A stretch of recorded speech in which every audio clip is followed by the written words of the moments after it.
Hello प्यारे मित्रों, नमस्कार। हम लोगों ने प्रश्न नंबर 10 तक प्रश्नोत्तरी कर चुके हैं। अब प्रश्न नंबर 11 से हमारा प्रश्नोत्तरी स्टार्ट होने वाला है।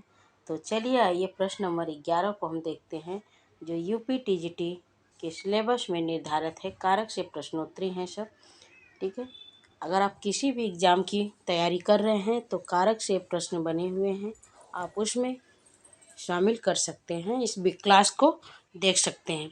और प्लीज़ आपसे विनम्र निवेदन है कि आप इस क्लास को पूरा देखें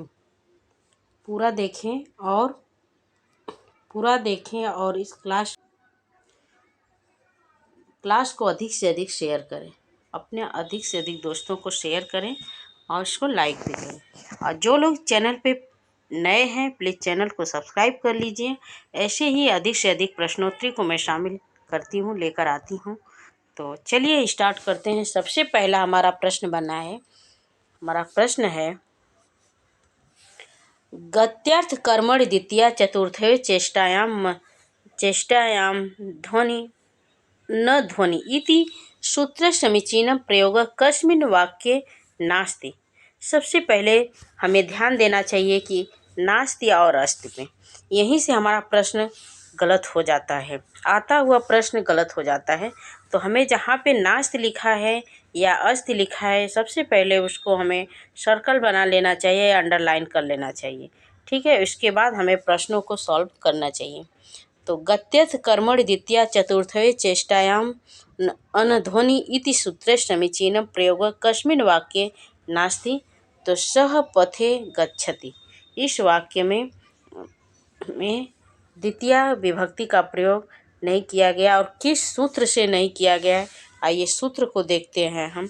तो हमारा सूत्र है, गत्यर्थ कर्मणि द्वितीया चतुर्थयो चेष्टायां न ध्वनि। तो गत्यर्थ मिस होता है गत्यर्थ धातु में, जाने की योग्य में धातु में। कर्मण मिस होता है कर्म, और द्वितीया मिस होता है द्वितीया। द्वितीया चतुर्थयो चतुर्थे, चेष्टायाम चेष्टा होनी चाहिए। कैसी चेष्टा होनी चाहिए? तो अंग के संचालन की चेष्टा होनी चाहिए। जो वाक्य है, जो शब्द बनेंगे, उसमें किसी प्रकार की चेष्टा नहीं चलेगा, अंग के संचालन की चेष्टा होना चाहिए, अर्थात हमारा अंग भी उसमें काम करना चाहिए। अनध्वनि न ध्वनि, अनध्वनि मिस होता है, इसका अर्थ है न ध्वनि। न ध्वनि नहीं मार्ग, अर्थात उसमें मार्गवाची शब्द नहीं होना चाहिए। नीचे देखिए लिखा भी हुआ है कि मार्गवाची शब्द नहीं होना चाहिए। अगर उसमें अंग संचालन है और मार्गवाची शब्द नहीं है तो उसमें द्वितीया विभक्ति का प्रयोग किया जाएगा, ठीक है। आगे देखते हैं हम। सॉरी, एक मिनट। हाँ, चलिए आगे देखते हैं। गत्यर्थ धातुएं कर्म और द्वितीया चतुर्थी, इसमें अंग संचालन जिसमें है उसमें, और मार्गवाची शब्द में द्वितीया और चतुर्थी। जहाँ पे मार्गवाची शब्द नहीं है उसमें द्वितीया और चतुर्थी शब्द बनेंगे। आगे देखते हैं, इसमें पूरा क्लियर नहीं दिख रहा है, आगे चलते हैं, अगले पेज पे है। एक मिनट। हाँ, इसी में देख लीजिए, आगे नहीं आ पाया है। चलिए देखिए, इसमें है कि जो अंग संचालन जिसमें नहीं होगा उसमें केवल द्वितीया विभक्ति का प्रयोग किया जाएगा। जिसमें अंग संचालन नहीं है, जिसमें जहाँ पे अंग संचालन रहेगा उसमें द्वितीया और चतुर्थी विभक्ति का प्रयोग किया जाएगा। लेकिन जहाँ पे अंग संचालन जिस वाक्य में नहीं होगा उसमें केवल द्वितीया विभक्ति का प्रयोग किया जाएगा, ठीक है। और केवल अगर मार्गवाची शब्द हो, कर्म के रूप में अगर मार्गवाची शब्द हो तो उसमें भी द्वितीया विभक्ति का प्रयोग होगा, ठीक है। कहने का तात्पर्य है कि जहाँ पे अंग संचालन नहीं है वहाँ पे द्वितीया विभक्ति का प्रयोग होगा, और जहाँ पे जिस वाक्य में मार्गवाची शब्द नहीं हो उसमें मार्गवाची शब्द कर्म के रूप में हो वहाँ पे द्वितीय विभक्ति का प्रयोग किया जाएगा। चलिए अगले प्रश्न पे चलते हैं हम। हमारा अगला प्रश्न है, भक्त देवम् अभिवदति। भक्त देवम् अभिवदति अस्य वाक्यस्य ण्यन्तावस्थानां शुद्धम रूप नास्ति। देखिए नास्ति से प्रश्न पूछे जा रहे हैं, अधिक से अधिक अब एग्जामों में नास्ति शब्द पूछा जा रहा है। तो नास्ति शब्द पे हमें बहुत विशेष रूप से ध्यान देना पड़ेगा। तो सबसे पहले हम नास्ति को अंडरलाइन कर लेंगे। पूछा जा रहा है कि भक्त देवम् अभिवदति अस्य वाक्यस्य ण्यन्तावस्थानां शुद्ध रूपम नास्ति। तो भक्तम देवम अभिवादयति, इसका ण्यन्तावस्था में होगा भक्तम देवम अभिवादयति। और कैसे हुआ है पहले समझते हैं, ण्यन्तावस्था और अण्यन्तावस्था क्या होती है। तो धातुएं दो प्रकार की होती हैं। धातुओं के दो भाग होते हैं, एक अण्यन्तावस्था होती है और दूसरा ण्यन्तावस्था होती है। एक अण्यन्तावस्था, दूसरा ण्यन्तावस्था। ठीक है। तो अण्यन्तावस्था क्या है, धातुएं सामान्य अवस्था में है और पठ पर जैसे पठ धातु है उसका रूप बनेगा पठति, और पठति मतलब होता है पढ़ता है। ठीक है। चल धातु है चलति और चलता है। और ण्यन्तावस्था में कैसे बनेगा, ण्यन्तावस्था में जैसे यहाँ पे स्वयं से कार्य करना है, यहाँ पे स्वयं से कार्य करना होता है, और ण्यन्तावस्था में किसी और से काम करवाना रहता है, करवाना है। बस इतना ही ध्यान रखिए कि इसमें करवाते हैं और इसमें खुद करते हैं। ठीक है। तो ण्यन्तावस्था में धातु ऋच प्रेरणार्थक है, उसको क्या बोलते हैं, प्रेरणार्थक धातुएं। जो किसी के द्वारा कार्य को कराई जाती है उसको हम क्या बोलते हैं, प्रेरणार्थक धातुएं, प्रेरणार्थक। ठीक है, प्रेरणार्थक धातुएं। चलिए आगे देखते हैं। पठ, देखिए पठ धातु इसमें भी है और ऋच प्रत्यय लगा हुआ है। पठयति या पाठयति मतलब किसी के द्वारा पढ़वाता है, किसी के द्वारा पढ़वाता है। चल धातु है, ऋच प्रत्यय लगाकर चाली बना, चाल चलवाता है। ठीक है। इसमें कर्ता अनुक्त रहता है, इसमें क्या है, इसमें कर्ता अनुक्त रहता है और तृतीया विभक्ति में रहता है। अण्यन्त में कर्ता उक्त रहता है और प्रथमा विभक्ति में होता है। इसमें कर्ता अनुक्त रहता है, तृतीया विभक्ति में होता है, और इसमें कर्ता उक्त रहता है, प्रथमा विभक्ति में होता है। ठीक है। चलिए अगले प्रश्न पे चलते हैं।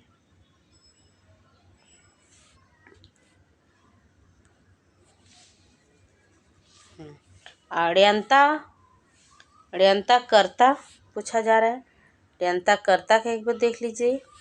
ण्यन्ता कर्ता, अनुक्त कर्ता तृतीया विभक्ति होती है, कर्म संज्ञा द्वितीया विभक्ति में होती है, और कर्म संज्ञा जो होती है वह नित्य होती है। ठीक है। इस कर्म संज्ञा जो है ये विकल्प से अगर है तो इसमें विकल्प में द्वितीया विभक्ति का प्रयोग किया जाएगा और पक्ष में तृतीया विभक्ति का प्रयोग किया जाए। ये सब एक बार आप देखते रहिए, ये सब आगे प्रश्नों में आएगा। कर्म संज्ञा का इसमें निषेध होता है और उसमें तृतीया विभक्ति का प्रयोग किया जाता है। ठीक है। इसमें वार्तिक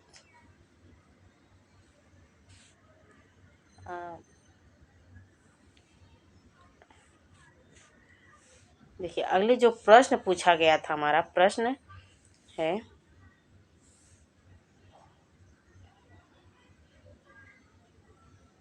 प्रश्न जो हमारा बना था, एक मिनट आगे हम चले गए। चलिए अगले प्रश्न पे ही देख लेते हैं उसको भी। एक वार्तिक आप लोगों ने पढ़ा होगा, अभिवाद्य आत्मनेपदी वेति वाच्यम।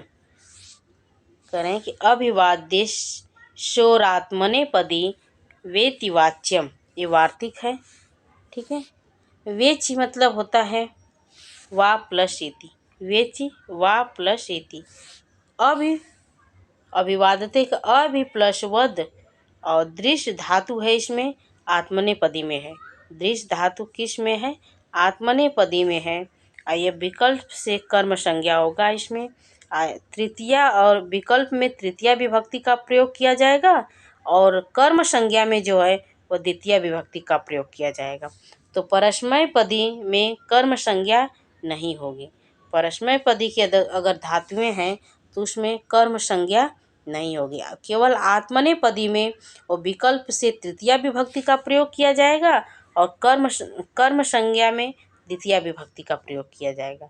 अब परस्मय पदी में कर्म संज्ञा होगी ही नहीं। ठीक है। नेक्स्ट प्रश्न हमारा है गत्यर्थ कर्मणि चेष्टायाम विभक्तिर् भवति। करें गत्यर्थ कर्मणि चेष्टायाम विभक्तिर् भवति।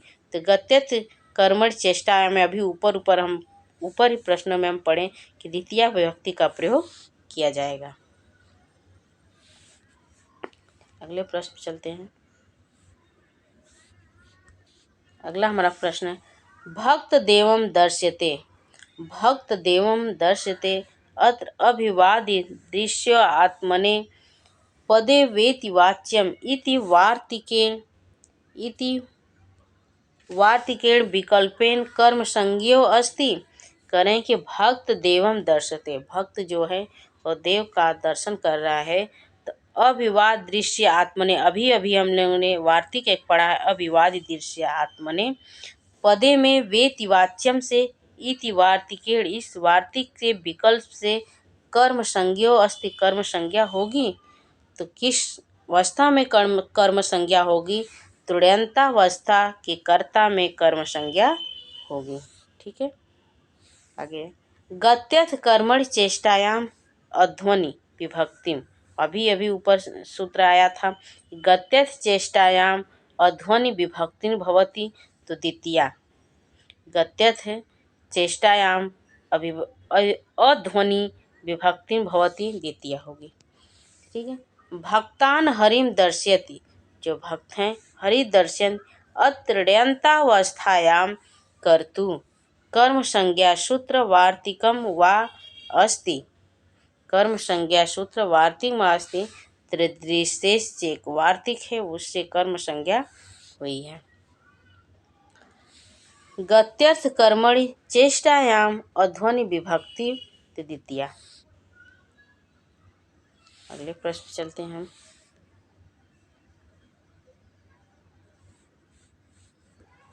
अगला हमारा प्रश्न बन रहा है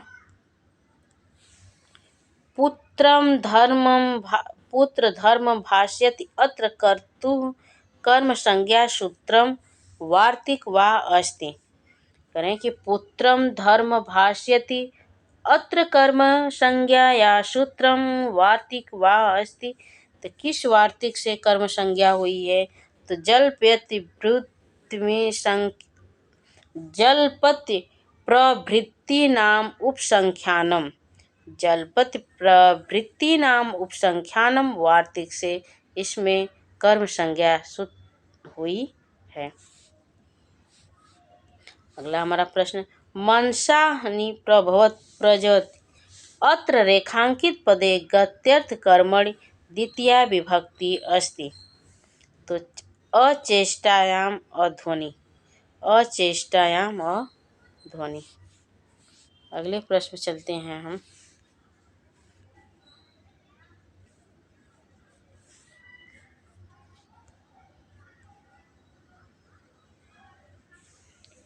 देवदत्त स्मरति इत्यस्य ण्यन्तावस्थायां शुद्ध रूपम अस्ति। तो देवदत्तेन स्मरति और स्मृ घ्रा धातु कर्म संज्ञा का निषेध हो जाता है। स्मृ और घ्रा धातु जो होती है, घ्रामिश क्या होता है? सूंघना, घ्रामिश होता है सूंघना और स्मृमिश होता है याद करना। तो जो स्मृ और घ्रा धातुएं जो होती हैं उसमें कर्म संज्ञा का निषेध हो जाता है। और किस वार्तिक से निषेध होता है? तो दृश्चेष्ट एक वार्तिक है दृश्चेष्ट, उस वार्तिक से स्मृति और घ्राण संज्ञा का निषेध हो जाता है। शत्रु गमयते स्वर्गम अत्र रेखांकित पदे द्वितीया अस्ति। इसमें रेखांकित पद जो है इसमें द्वितीया विभक्ति हुई है। किससे हुई है? तुड्यंता अवस्थानाम कर्तरि से, अवस्थानाम कर्तरि से इसमें द्वितीया विभक्ति हुई है। ठीक है दोस्तों, फिर आज के लिए इतना ही। नमस्कार, जय हिंद। और ये क्लास आपको कैसी लगी हो कमेंट बॉक्स में ज़रूर लिखें और प्लीज़ क्लास को अधिक से अधिक शेयर करें। और जो लोग चैनल पर नए हैं चैनल को सब्सक्राइब कर लें, बेल आइकन को प्रेस कर लें ताकि आपको टीजीटी से संबंधित ऐसे ही प्रश्नोत्तरी, साहित्य और व्याकरण की प्राप्त हो सके। फिर जय हिंद दोस्तों, नमस्कार, शुभ संध्या।